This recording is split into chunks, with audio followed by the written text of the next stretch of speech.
মেয়েদেরকে বাদ দিয়ে ছেলেদের সাথে যৌন সম্পর্ক স্থাপন করা শুরু করেছে। এটা দিন দিন স্বাভাবিক হয়ে যাচ্ছে আস্তে আস্তে। কেন বা হবে না? কারণ আপনি 25 বছরের এই শিক্ষা জীবনের মধ্যে এখন যৌন সুরসুরি পাচ্ছেন। আমি কিছু কথা একদম খোলামেলা বলতে চাই। আল্লাহ পাক বলেছেন, ইয়া আইয়ুহাল্লাযীনা আমানু, হে মুমিনগণ, ইয়া আইয়ুহাল্লাযীনা আমানু, হে মুমিনগণ, ইত্তাকুল্লাহ, তোমরা আল্লাহকে ভয় করো, তোমরা আল্লাহকে ভয় করো। আমার সাথে লাইভলি থাকবেন। ওয়া কুলু কাওলান সাদীদা, এবং সরাসরি সোজা কথা বলো, স্পষ্ট করে সোজা কথা বলো।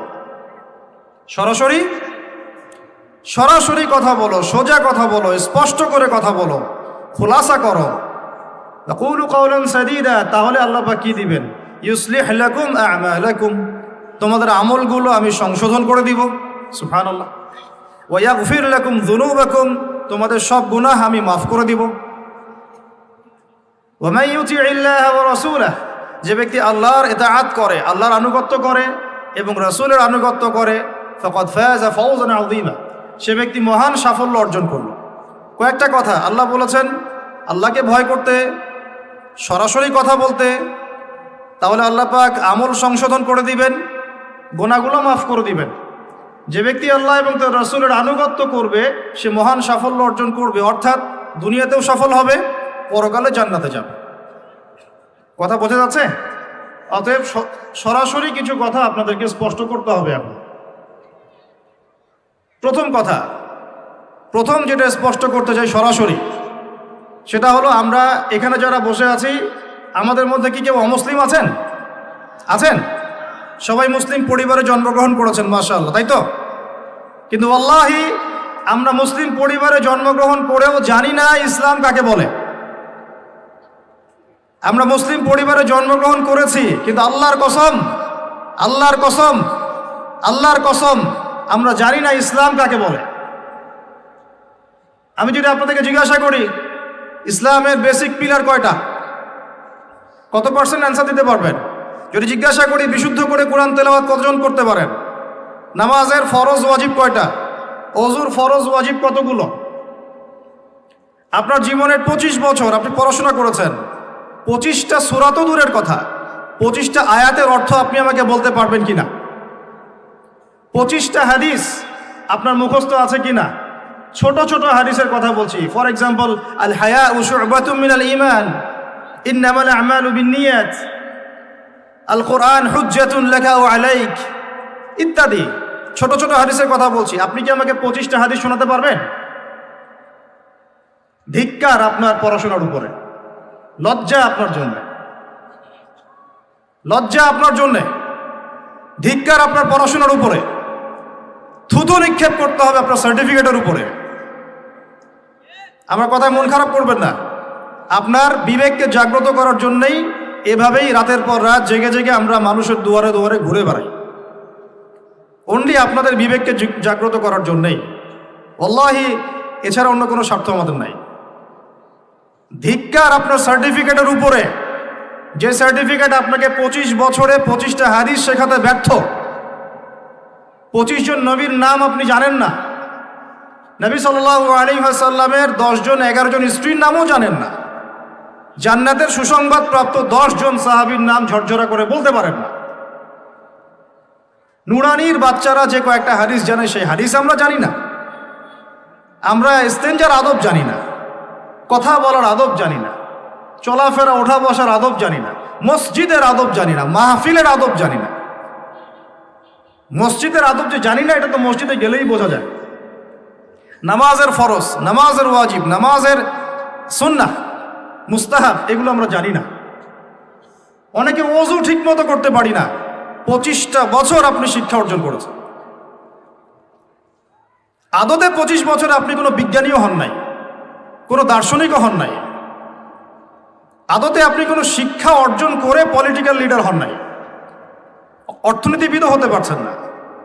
প্রযুক্তি ধার করে আনতে হচ্ছে, অর্থনীতি ধার করে আনতে হচ্ছে, রাজনৈতিক মতবাদগুলো পশ্চিম থেকে ধার করে আনতে হচ্ছে, সামাজিক মতবাদগুলো পশ্চিমা সেই গ্রিক দর্শন থেকে আবার নতুন করে নবায়ন করা হচ্ছে। শিক্ষা নীতির জন্য বাইরের দিকে তাকায় থাকতে হচ্ছে। আদতে না আপনি এখানে বিজ্ঞানী হচ্ছেন, না আপনি এখানে অর্থনীতিবিদ হচ্ছেন, না কোনো দার্শনিক হচ্ছেন। এই জেনারেশনের কথা বলছি, যারা এখন দেশ জাতি এবং বৈশ্বিক প্রেক্ষাপট ডিল করছেন, তারা আমাদের বাবারা অথবা তার বাবারা। বর্তমান জেনারেশন এই জায়গায় অনেক পিছিয়ে গেছে, এতটাই পিছিয়ে গেছে যে শিক্ষককে যে সম্মান করতে হয় এই সম্মান বোধটুকু উঠে গেছে।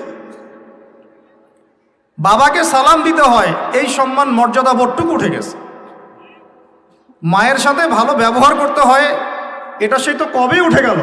আর সমাজে ওই জায়গা দখল করলো বৃদ্ধাশ্রম। দিন দিন জেনা বাড়তে থাকলো, ব্যভিচার বাড়তে থাকলো, হারাম খাওয়া বাড়তে থাকলো, সুদ বাড়তে থাকলো। ডিগ্রি অর্জন করে এসে ঘুষ খাচ্ছেন, পিএইচডি করে এসে দুর্নীতি করছেন, একজন ডক্টর হয়ে কসাই হয়ে গেলেন, ইঞ্জিনিয়ার হয়ে চোর হয়ে গেলেন। আমি অবাক হব না আগামী 10 বছর পরে এই টিকটক প্রজন্ম যদি আরেকটা প্যারালাইজড প্রজন্মের রূপ নেয়, এটা তো অবাক হওয়ার কিচ্ছু নাই। 25 বছর আমি চ্যালেঞ্জ করছি আপনাদেরকে, 25 বছর পড়েছেন, আমাকে ছোট ছোট 25টা সূরা শোনাতে পারবেন না। আর 25টা সূরার অর্থ যদি জিজ্ঞাসা করি, প্যান্ট গিলা হয়ে যাবে। এই যে ঠিক বলছে আর দাঁত বের করে হাসছে, ভাবখানা এমন আমি এখানে কোনো কৌতুক করছি। এত কমন সেন্সিন জেনারেশন তৈরি করেছেন, এত কমন সেন্সিন, এত বেয়াদব, এত আদবহীন। আপনি কি সার্টিফিকেট দিয়ে শিক্ষাকে মূল্যায়ন করছেন? যেখানে আল্লাহ এবং তার রাসূলের কথা হয়, সিরিয়াস কথা হয়, সিরিয়াস কথাকেও হাসির কথা মনে করে। জিনার আলোচনা হলে দাঁত কেলিয়ে হাসে। এই জেনারেশনের 15 থেকে 20 বছরের ছেলেমেয়েরা এমন কোনো পাপ নাই এখন করে না, এমন কোনো পাপ নাই। মাদক থেকে শুরু করে মেয়ের স্বাদ ভোগ করা পর্যন্ত এভরি সিঙ্গেল থিং তারা তো করে ফেলেছে। আপনারই ছেলে, আপনারই মেয়ে, আমারই ভাই, আমারই বোন। আর এই জেনারেশনকে নবী সাল্লাল্লাহু আলাইহি ওয়াসাল্লাম, সাহাবায়ে কেরাম, তাবেঈন ইজম, 4 ইমাম, মুসলিম উম্মার বীরত্বের ইতিহাস, সালাউদ্দিন আইয়ুবী রাহিমাহুল্লাহ, নুরুদ্দিন জঙ্গি, মুহাম্মদ বিন কাসিম, তারিক বিন জিয়াদ, এই নামই তারা জানে না, এই নামই জানে না তারা। তারা জানেই না ভারতবর্ষে ইসলাম কে নিয়ে আসছে, বিন কাসিমের হিস্ট্রি কি, তারিক বিন জিয়াদের হিস্ট্রি কি, নুরুদ্দিন জঙ্গির হিস্ট্রি কি, এই জেরুজালেম বাইতুল মুকাদ্দাসের ইতিহাস কি, কিভাবে এটা ওদের হাতে চলে গেল, এটা কাদের ছিল, সাহাবীদের যুগ কেমন ছিল, নবীর যুগে ইসলাম কেমন ছিল, 4 ইমাম কি মেহনত করে গিয়েছেন, সলফে সালেহিন কোন পথ রেখে গিয়েছেন, কিচ্ছু জানে না, অ্যাবসলিউটলি নাথিং। বিগত 30 থেকে 40 বছরে আমরা এই জেনারেশনটা তৈরি করেছি। বাট অফকোর্স তারা ক্রিকেটারদের নাম জানে, ফুটবলারদের নাম জানে, গায়ক গায়িকাদের নাম জানে, নায়ক নায়িকাদের নাম জানে। আফসোস, এই জেনারেশনটার জন্য আফসোস। অথচ আমাদেরই ভাই, আমাদেরই বোন। আপনি পৃথিবী থেকে চলে গেলে রব্বির হামহুমা কামা রব্বায়ানি সগীরাও বিশুদ্ধ করে পড়তে পারবে কিনা সন্দেহ আছে। দোয়া করে রব্বির হামহুমা কামা রাব্বায়ানি সাগীরা। এই একটা বাক্যের মধ্যেই 5টা-6টা ভুল হলো। বলে রাব্বির হামহুমা কামা রাব্বায়ানি সাগীরা, এভাবে বলে আপনার ছেলে। ব্যর্থ পিতা আপনি, একজন ব্যর্থ পিতা, একজন ব্যর্থ মা। যে মা, যে পিতা সন্তানকে কোরআন শেখাতে পারলো না, এর চেয়ে হতভাগায় পৃথিবীতে কেউ নাই। কোরআন আল্লাহ পাক আপনাকে দিয়েছেন শোকেজের মধ্যে তুলে রাখতে।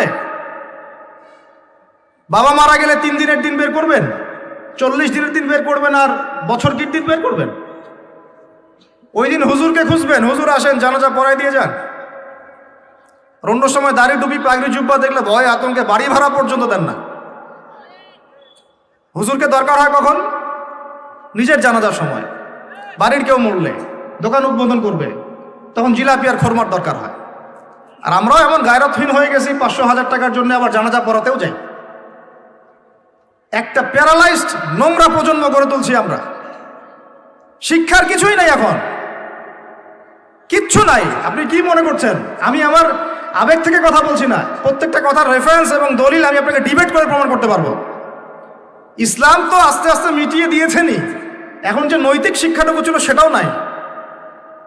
এরা সার্টিফিকেটের জন্য পড়াশোনা করে, অনলি ফর চাকরি, অনলি ফর একটা ইন্টারভিউ। এই শিক্ষায় শিক্ষিত হয়ে এই জাতি কোনোদিনও সফল হতে পারবে না ইনশাআল্লাহ তাআলা, কোনোদিনও না। ইসলাম বিবর্জিত কোনো শিক্ষা ব্যবস্থা দিয়ে আল্লাহর জমিনে মুসলমানরা অধঃপতন ছাড়া আর কিচ্ছু পাবে না। ইসলাম বিবর্জিত কোনো শিক্ষা ব্যবস্থা দিয়ে আল্লাহ পাকের জমিনে মুসলমানরা মার খাওয়া ছাড়া কোনো পথ নাই। মূল কথায় আসেন, মূল কথা হচ্ছে আমরা ইসলামিক ফ্যামিলিতে জন্ম নিয়েছি, কালিমা লা ইলাহা ইল্লাল্লাহ এর অর্থই বুঝি না। আমরা ঈমান ভঙ্গের কারণ জানি না, ঈমান ভঙ্গের 10টা কারণ আছে এটা আমরা জানি না। আমরা হয়তো অনেকে জানি ওযু ভঙ্গের কারণ কয়টা, কোন কোন কাজ করলে, কোন কোন কথা বললে ঈমান ভঙ্গ হয়ে যায়, এটা আমরা জানি না। মুসলিম পরিবারে জন্ম নিয়েছে, আমরা ইসলামের এই নেয়ামত মোটেই স্বীকার করতে পারি নাই, বুঝতে পারি নাই। যারা সংগ্রাম করে, সবর করে, রক্ত দিয়ে, জীবন দিয়ে ইসলাম প্রতিষ্ঠা করেছিলেন নবীর যুগে, তারা বুঝতেন ইসলামের স্বাদ কি, তৃপ্তি কি।